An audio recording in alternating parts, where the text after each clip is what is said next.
We're in the middle of game one. Cindy with a 10 needs 3 cards. Bradley with a 10 needs 3 cards. And this is sudden death. Someone has to win it on this play of the cards. Bradley, now it's a fact that children under 18 cannot be admitted to R-rated movies unless they are accompanied by a parent or guardian. So we asked 100 16-year-old boys, have you ever asked a total stranger to pretend he was your parent so you could get into an R-rated movie? How many 16-year-old boys have asked a stranger to pretend he was their parent so they could get into R-rated movies? When I was 16, if I wanted to see a movie bad enough, I honestly feel that I probably would have asked a total stranger. And I think that on the majority, if they want to see the movie and they've gone down there and their parents let them off and they can't get back anyway, I think a lot of guys would have done that. I think maybe 55 would have done that. 55 out of 100 have used another person as a parent. I think the guys today are really pretty bold, and they kind of like those R-rated movies, too. So I'm going to have to say it's going to be even higher than that. Even higher than that? Yeah. The actual number of 16-year-old boys who have asked a stranger to pretend he was their parent to get into an R-rated movie is 12. That's all, just 12. It's lower. Okay, let's go. Bradley, it is sudden death. You have a 10. You could change it if you'd like and try to turn over 3 cards, or for Cindy to play it needing 3 cards as well. I'll let her take it. She's going to pass it. I don't want it. Cindy, turn them all over, you win. One mistake, the game belongs to Bradley. With a 10, what do you say? Lower! Lower than a 10. Oh, no, it's not lower. Right away. Bradley, the challenger, is game 1 and $100. Got control and made it pay off. Game 1 to the challenger. And now Janice will deal out the same 2 decks of cards with the next cards off the top of the deck. So if you can remember what's been played, it might help. Cindy, you need this game. And Cindy, we asked 100 men who have been married for 50 years or more. Now, we know it's not polite to kiss and tell, but you can tell us, did you and your wife become lovers before you made it legal?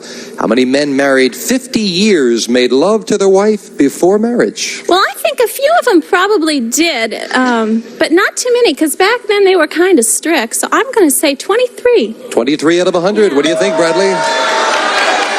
Men are pretty, men back then, I think of my dad, he's about 56, and he's a pretty conservative guy, but I think there's in that blood, they got a little messing around in him, and I think it's going to be a little higher than that. Little higher? Yeah, I do. Kind of interesting to think, what is it like 50 years ago? What were they like? 23 says Cindy, higher says Bradley. The actual number of men married 50 years who made love to the wife before marriage is 37. Bradley is right. It is higher. Hey, let's see the card. Wow. Oh, they're out there swinging 50 years ago. Bradley, you start off with an 8. I'd like to change it, please. Getting rid of the middle card, a 7. Okay, we'll go with the odds and we'll go higher. Higher than a 7. No, 3 is not higher. Cindy with a break and a free chance at a 6. Higher. Higher, she says. Higher it's not. Both players with double cards. Bradley, question 2 to you. Bradley, we asked 100 people if Walter Cronkite announced on the evening news that he had ridden in a flying saucer, would you believe him? How many people said they would believe Walter Cronkite? Walter Cronkite. Stunned you for a moment there, didn't it, Bradley? I watch Channel 4 News, and so I don't see Walter Cronkite that much. Let's hear it for Bradley, yeah. So I don't really have, I don't know whether he's real honest or not, but I think if he said it, enough of his people might believe him, but I don't think it'd be very high. I'd say maybe 6 would believe. 6 out of 100 would believe it if Cronkite said he rode a flying saucer. There's a lot of people in Middle America that really think he's it. I wouldn't believe him, but I think maybe a little higher. You say higher. A little higher. Interesting, because I remember there was a poll a little while ago. He was the most trusted man in America, I think someone said. Now, let's find out how far they'll trust him. 6 says Bradley. Higher says Cindy. The actual number of people who would believe Walter Cronkite's announcement that he'd ridden in a flying saucer is 35. It's higher. Change it. Now she can get rid of the 6. 35. Oh, a 2. even higher. Higher than a 2. A 9. Oh. Cindy was tempted to take a chance on that middle card. The gambler in me. Question 3 to you, Cindy. Cindy, we surveyed 100 new mothers. These are all women who have had a baby within the past year. And we asked them, on the day your baby was born, did you say to yourself, never again? How many new mothers admitted on the day the baby was born they said never again? Well, I think a few of them probably thought that, especially, through labor, and they're probably uncomfortable. Oh, 62. 62 out of 100 on the day the baby was born said never again. My wife, our first child was 10 pounds, 13 ounces. She went through 37 hours of labor. And when that child was born, cesarean, she said, never again. We had one more, but whatever. I think it's going to be a little higher than Say that. higher than that? Yes. On the day my first child was born, I said never again. Cindy says 62. Bradley says higher. It's 10 pounds? Oh, my. The actual number of new mothers who admitted on the day their baby was born, they said never again, is 33. It is not higher. Cindy, Okay. you got a 9. Change that card. A 9 to an 8. Oh, Not a good change. Higher. Cindy says higher. Higher it is, the king. Lower than a king. Oh, no. Double kings have been plaguing us, and Bradley, he doesn't mind that at all. With a 7? Again. I'll try it higher. Higher?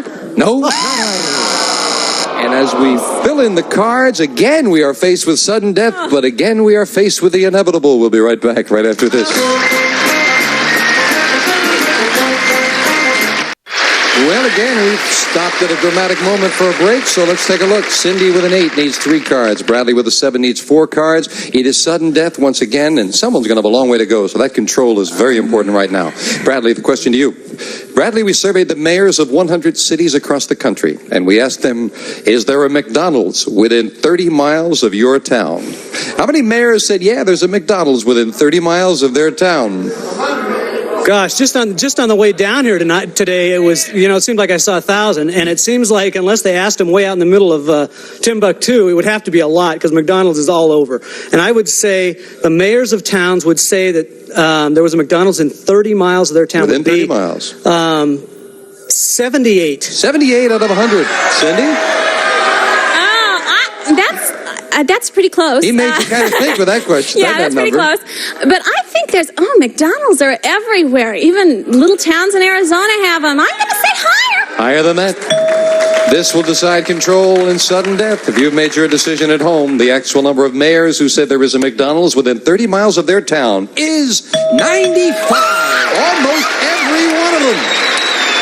Now, Cindy has control in sudden death, needing 3 cards. Bradley needs 4. Play it or pass it, Cindy. Pass. Bradley, if you can get them all, you're the new champion. One mistake, we've got a tie. With a 7 time, I'll go higher. Higher, he says. It is higher, a 9. 1/4 of the way there.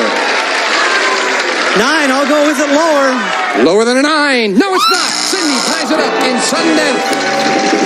So each player with 1 game and $100, we will set up for the tiebreaker. Tiebreaker, 3 cards up there, 3 questions here. Let's quickly get into it, and the question goes to you, Cindy. Cindy, we asked 100 mailmen, have you ever been bitten by a dog? How many mailmen have been bitten by a dog? Very quickly now. I don't think there's that many dogs around yet, but I think some of them might have. I'm going to say 56. 56, higher or lower, Bradley? Okay, I think a lot of mailmen have been bitten by dogs. I'd say higher. Higher. The actual number of mailmen who've been bitten by a dog is 85. All right. Bradley, you got it. And Bradley with just 3 cards up here starts with a jack. Take a different card. Big change. The jack. A 2. Right, higher. Than a 2. A 4. Higher. We have a new champion. If it's higher, we do. Cindy, gotta say goodbye. But you leave us with $4,500. Terrific. Good luck with your husband's studies. Thank you. Bradley, come on down here with me. We'll be right back with our champion right after this commercial break. Congratulations.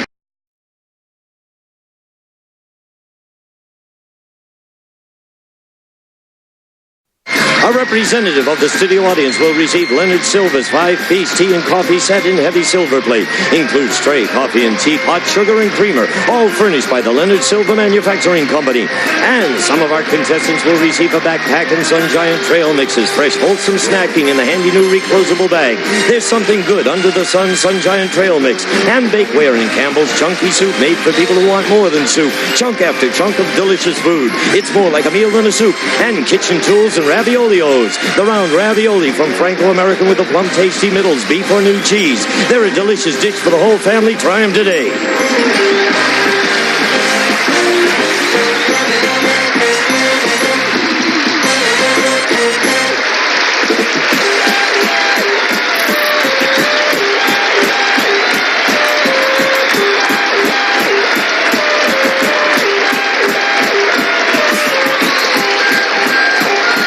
This is Gene Wood speaking for Card Sharks, a Mark Goodson-Bill Todman production.